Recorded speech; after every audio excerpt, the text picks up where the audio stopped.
back to my channel, Fain Maths Classes. So, ഇന്നത്തെ ക്ലാസ്സിൽ നമ്മൾ പഠിക്കാൻ പോകുന്നത് 4th chapter quadratic equations exercise 4.1 question number 1 1 and 2 ആണ് നമ്മൾ ഇന്നത്തെ ക്ലാസ്സിൽ ഡിസ്കസ് ചെയ്യുന്നത്. ഓക്കെ, അപ്പോൾ എൻ്റെ ചാനൽ കാണുന്നവർ സബ്സ്ക്രൈബ് ചെയ്യാനും ലൈക്ക് ചെയ്യാനും കമൻറ്റ് ചെയ്യാനും മാക്സിമം ഷെയർ ചെയ്ത് സപ്പോർട്ട് ചെയ്യാനും മറന്നു പോകരുത്. ആൻഡ് മിസ്സിൻ്റെ ചാനൽ 58K ഒക്കെ ആയിട്ടുണ്ട്. സോ എല്ലാവർക്കും ഒരുപാട് താങ്ക്സ് ഉണ്ട് കേട്ടോ. അപ്പോൾ നമുക്ക് നമ്മുടെ ക്വസ്റ്റ്യനിലോട്ട് വരാം. Check whether the following are quadratic equations. അതായത് നമുക്കിവിടെ കുറച്ച് ക്വസ്റ്റ്യൻസ് തന്നിട്ടുണ്ട്. അത് സോൾവ് ചെയ്ത് നമുക്കൊരു ആൻസർ കിട്ടുമ്പോൾ അത് ക്വാഡ്രാറ്റിക് ഇക്വേഷൻ ആണോ എന്ന് ചെക്ക് ചെയ്യാനാണ് നമ്മളോട് പറഞ്ഞിരിക്കുന്നത്. അപ്പോൾ ഈ ക്വാഡ്രാറ്റിക് ഇക്വേഷൻ്റെ സ്റ്റാൻഡേർഡ് ഫോം എന്താണ്? ax² plus bx plus c is equal to 0. ഇതാണ് നമ്മുടെ ക്വാഡ്രാറ്റിക് ഇക്വേഷൻ്റെ സ്റ്റാൻഡേർഡ് ഫോം എന്ന് പറയുന്നത്. അതായത് നമുക്കിപ്പോൾ സോൾവ് ചെയ്ത് ആൻസർ കിട്ടുമ്പോൾ അതിൻ്റെ ഡിഗ്രി 2 ആയിരിക്കണം. അങ്ങനെയുള്ള ഇക്വേഷൻസിനെയാണ് നമ്മൾ ക്വാഡ്രാറ്റിക് ഇക്വേഷൻസ് എന്ന് പറയുന്നത്. ഓക്കെ, ഡിഗ്രി 3യോ 1ഓ ഒന്നും വരുന്നത് ക്വാഡ്രാറ്റിക് അല്ല, ഡിഗ്രി 2 വരുന്ന ഇക്വേഷൻ ആയിരിക്കണം നമുക്ക് ആൻസർ ആയിട്ട് വരുന്നത്. അങ്ങനെയുള്ളതിനെ നമ്മൾ ക്വാഡ്രാറ്റിക് ഇക്വേഷൻസ് എന്ന് വിളിക്കുന്നത്. ഓക്കെ ആണോ? ഇനി ഒരു കണ്ടീഷനുണ്ട്. നമ്മുടേതായി x² കോഫിഷ്യൻ്റ് ഉണ്ടല്ലോ, ഈ a അതെന്താകാൻ പാടില്ല? 0 വരാൻ പാടില്ല. അതെന്തുകൊണ്ടാ മിസ് 0 വരാൻ പാടില്ല എന്ന് പറഞ്ഞത്? ഇപ്പം a എങ്ങാനും 0 ആണെങ്കിൽ 0 × x² എന്താ കിട്ടുന്നത്? 0 വന്നു കഴിഞ്ഞാൽ പിന്നെ x² ടേം അവിടെ ഉണ്ടോ? ഇല്ല. അപ്പം ഇവിടുത്തെ ഡിഗ്രി എന്തായിരിക്കും എൻ്റെ മക്കൾസെ? 1 ആയിരിക്കും. ഡിഗ്രി എന്ന് വെച്ച് കഴിഞ്ഞാൽ ഹയസ്റ്റ് പവർ ഓഫ് ദി വേരിയബിളിനെയാണ് നമ്മൾ ഡിഗ്രി എന്ന് വിളിക്കുന്നത്.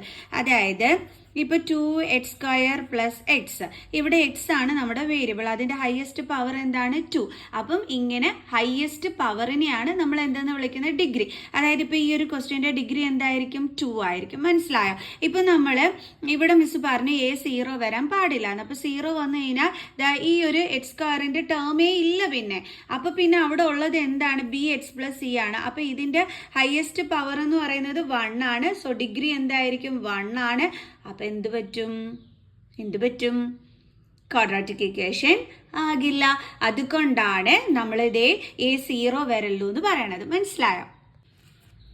അപ്പോൾ നമുക്ക് നമ്മുടെ ഫസ്റ്റ് ക്വസ്റ്റ്യൻ ചെയ്യാം. x + 1 2 = 2 × x - 3. എങ്ങനെ സോൾവ് ചെയ്യും? ഈ x + 1 2 നമുക്ക് a + b 2 യൂസ് ചെയ്തിട്ട് ചെയ്യാമല്ലോ. എന്താ നമ്മൾ പഠിച്ചിട്ടുള്ളത്? a² + 2ab + b². ഈ ഐഡൻറ്റിറ്റിയാണ് നമ്മൾ പഠിച്ചിട്ടുള്ളത്. അപ്പോൾ അത് ഉപയോഗിച്ചിട്ട് നമുക്കിതിനെ സോൾവ് ചെയ്യാം. അപ്പോൾ ഇവിടെ a എന്ന് പറയുന്നത് എന്ത് വരും? x വരും അല്ലേ? ആൻഡ് ബിയുടെ പ്ലേസിൽ ആരാ ഉള്ളത്? 1. കണ്ടോ, എയുടെ പ്ലേസിൽ എക്സും ബിയുടെ പ്ലേസിൽ 1ഉം. സോ അപ്പോൾ നമുക്കിവിടെ സബ്സ്റ്റിറ്റ്യൂട്ട് ചെയ്ത് കൊടുക്കാം. അപ്പോൾ എ എന്ന് പറയുന്നത് എക്സ് ആണ്. അപ്പോൾ അതിൻ്റെ സ്ക്വയർ പ്ലസ് 2 × എ എന്ന് പറയുന്നത് എക്സ് ആണ്. ദെൻ ബി എന്ന് പറയുന്നത് 1 ആണ്. പ്ലസ് b² എന്ന് പറയുമ്പോൾ 1ൻ്റെ സ്ക്വയർ ഇസ് ഈക്വൽ ടു, ഇനി ഇവിടെ എന്ത് ചെയ്യും? ഈ 2 കൊണ്ട് അകത്തുള്ള ഇതിനെ രണ്ടിനെയും മൾട്ടിപ്ലൈ ചെയ്യും. അപ്പോൾ 2 × x എന്ത് കിട്ടും? 2x മൈനസ് 2 × 3 എന്ത് കിട്ടും നമുക്ക്? 6. സോ നമുക്കിപ്പം വരുന്നത് x² plus 2x plus 1ൻ്റെ square എന്താണ്? 1 ഈക്വൽ ടു 2x മൈനസ് 6. ഇനി നമ്മളിതാ ഈ 2xനെ ഇങ്ങോട്ട് ട്രാൻസ്പോസ് ചെയ്യാണ്. അപ്പോൾ x² plus 2x plus 2x ഇവിടെ വരുമ്പോൾ എന്താകും? Minus 2x. ഇനി ഇവിടെ ബാലൻസ് എന്താ ഉള്ളത്? പ്ലസ് 1. അതിൻ്റെ അടുത്തോട്ട് നമ്മളിതാ ഈ നമ്പറിനെ കൊണ്ടുവരികയാണ്. അപ്പോൾ -6 ഇങ്ങോട്ട് വരുമ്പോൾ എന്താകും? +6 ഈക്വൽ ടു, ഇപ്പോൾ 2xനെ ഇവിടെ കൊണ്ടുവന്നു, -6നെ ഇവിടെ കൊണ്ടുവന്നു. ഇനി ഇവിടെ ആരെങ്കിലും ഉണ്ടോ? ഇല്ല. ആരും ഇല്ലെങ്കിൽ നമ്മൾ എന്ത് കൊടുക്കും? 0. ഇനി ഇവിടെ ലൈക്ക് ടേംസ് ഉണ്ടോ എന്ന് നോക്കാം. ഇത് രണ്ടും ലൈക്ക് ടേംസ് ആണ് അല്ലേ? Same variable with same power വരുന്നതിനെയാണ് നമ്മൾ ലൈക്ക് ടേംസ് എന്ന് പറയുന്നത്. അപ്പോൾ അതിൻ്റെ കോഫിഷ്യൻ്റ് സെയിം ആണ്, എന്നിട്ട് ഡിഫറെൻറ്റ് സൈനും ആണ് വരുന്നതെന്നുണ്ടെങ്കിൽ നമുക്കത് എന്ത് ചെയ്യാൻ പറ്റും? കട്ട് ചെയ്ത് കളയാൻ പറ്റും. ഓക്കെ, ദെൻ x² പ്ലസ് ഇത് രണ്ടും കൂടി നമുക്ക് ആഡ് ചെയ്യാൻ പറ്റുമല്ലോ. അപ്പം 1 + 6 7 ഇസ് ഈക്വൽ ടു എന്താ വന്നത്? 0. ഇത് ക്വാഡ്രാറ്റിക് ഇക്വേഷൻ ആണോ അല്ലയോ? ഇവിടെ നോക്കിക്കേ, നമുക്ക് ഡിഗ്രി എന്താ വരുന്നത്? 2 ആണ് വരുന്നത്. അപ്പോൾ ഡിഗ്രി 2 വരുന്നതല്ലേ നമ്മുടെ ക്വാഡ്രാറ്റിക് ഇക്വേഷൻ എന്ന് പറയണത്. അപ്പോൾ നമുക്ക് ഇതിനെ ക്വാഡ്രാറ്റിക് ഇക്വേഷൻ എന്ന് വിളിക്കാമല്ലോ. അപ്പോൾ ഇനി നിങ്ങളുടെ മനസ്സിൽ തോന്നുന്ന ഒരു ഡൗട്ട് കാണും. അതായത് ഈ സ്റ്റാൻഡേർഡ് ഫോമുമായിട്ട് കമ്പയർ ചെയ്യുമ്പോൾ നമ്മുടെ സ്റ്റാൻഡേർഡ് ഫോം എന്ന് പറയുന്നത് a(x² + b(x + c) = 0 ആണ്. നമ്മൾ നോക്കുമ്പോൾ x² ടേം ഇവിടെ ഉണ്ട്, ഇവൻ ഇവിടെ ഇല്ല. c എന്ന് പറഞ്ഞാൽ എന്താണ്? കോൺസ്റ്റന്റ് ടേം ആണ്, അത് ദേ ഇവിടെ കൊടുത്തിട്ടുണ്ട്. ബട്ട് ആര് മിസ്സിംഗ് ആണ്? bx, അതായത് എക്സിന്റെ ടേം ഇവിടെ എന്താണ്? ഇല്ല. അങ്ങനെ ഇല്ലാതെ വരുമ്പോൾ ഇത് തെറ്റല്ലേ മിസ്സേന്ന് നിങ്ങൾ ചോദിക്കും. അതെ, മിസ് ആദ്യമേ തന്നെ പറഞ്ഞു തന്നിരുന്നു, ഈ ഒരു സ്റ്റാൻഡേർഡ് ഫോമിൽ എ മാത്രമാണ് 0 ആയിട്ട് വന്നുകൂടാത്തത്. ബി അല്ലാതെ നമുക്ക് ബി 0 വരരുതെന്ന് മിസ് പറഞ്ഞിട്ടേ ഇല്ല. അതുകൊണ്ട് ബി എന്താകാം? 0 വരാം.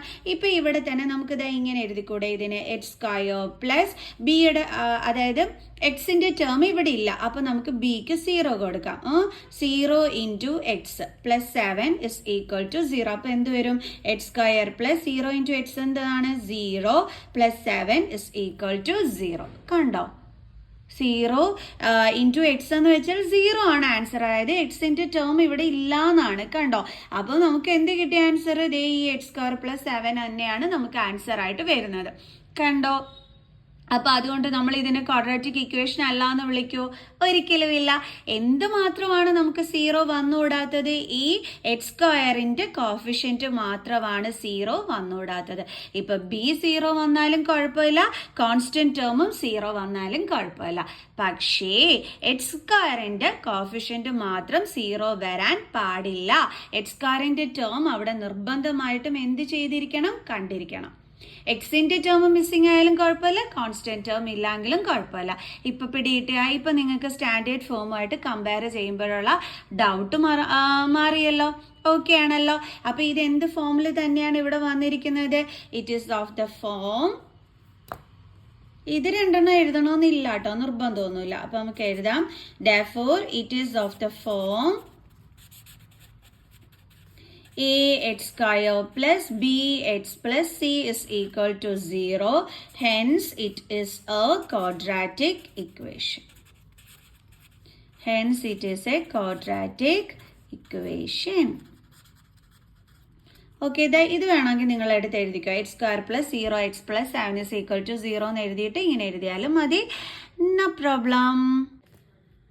അപ്പോൾ നമ്മുടെ സെക്കൻഡ് ക്വസ്റ്റ്യൻ എന്താണ്? x² - 2x = -2 × 3 - x. അപ്പോൾ നമുക്ക് ചെയ്യാം. അപ്പോൾ x² - 2x -2 കൊണ്ട് 3നെയും xനെയൊക്കെ നമുക്ക് മൾട്ടിപ്ലൈ ചെയ്യണ്ടേ? സോ -2 × 3 എന്ത് വരും? നമുക്ക് -6. Then -× plus then 2 × x 2x. കണ്ടോ? നമ്മൾ ചെയ്ത് എങ്ങനെയാണ്? 2 × 3 6 എന്നിട്ട് ഈ നെഗറ്റീവ് സൈൻ കൊടുത്തു. അടുത്തത് -× plus then 2 × x 2x. Then x² - 2x. ഇനി ഇതേ ഇവിടെ ഉള്ളതെല്ലാം നമ്മൾ ഇപ്പുറത്തോട്ട് ട്രാൻസ്പോസ് ചെയ്യാണ്. അപ്പോൾ -6 ഇപ്പുറം വരുമ്പോൾ +6, ദെൻ + 2x ഇങ്ങോട്ട് ട്രാൻസ്പോസ് ചെയ്യുമ്പോൾ -2x = ഇനി ഇവിടെ ആരെങ്കിലും ഉണ്ടോ? ഇല്ല. ഇല്ലാത്തതുകൊണ്ട് നമ്മൾ 0 കൊടുത്തു. ഇനി ഇവിടെ നമുക്ക് ലൈക്ക് ടേംസ് ഉണ്ട്, അതെന്താണെന്നുള്ളത് നോക്കാം. ഫസ്റ്റ് നമുക്ക് x² എടുത്ത് എഴുതാം. ഇതും എന്താണ്? ലൈക്ക് ടേംസ് ആണ് അല്ലേ? അപ്പോൾ രണ്ടിടത്തും നെഗറ്റീവ് സൈൻ ആണ് വന്നിരിക്കുന്നത്. നെഗറ്റീവ് സൈൻ ആണെങ്കിൽ നമുക്ക് കോഫിഷ്യന്റ് തമ്മിൽ എന്ത് ചെയ്യാൻ പറ്റും? ആഡ് ചെയ്യാൻ പറ്റും. അപ്പോൾ 2 + 2 എന്ത് കിട്ടും? 4. ദെൻ x രണ്ടിടത്തും നെഗറ്റീവ് സൈൻ ആണെങ്കിൽ ആൻസറിന്റെ കൂടെയും നെഗറ്റീവ് സൈൻ ആണ്. +6 = 0. ദേ നോക്കിയാൽ ഇവിടുത്തെ ഡിഗ്രി എന്താണ്? 2 ആണ്. സോ അപ്പോൾ ഇതെന്താണ്? ക്വാഡ്രാറ്റിക് ഇക്വേഷൻ ആണ്. അതുപോലെ തന്നെ it is of the form എന്താണ്? It is of the form ax² plus bx plus c = 0 അപ്പോൾ നമുക്ക് ഇതിനെ എന്തെന്ന് പറയാൻ പറ്റും? Therefore, the given equation is a quadratic equation.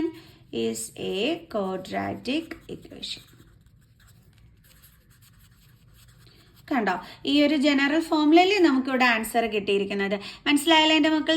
So next ക്വസ്റ്റ്യൻസുമായിട്ട് അടുത്ത വീഡിയോയിൽ കാണാം കേട്ടോ. ബൈ.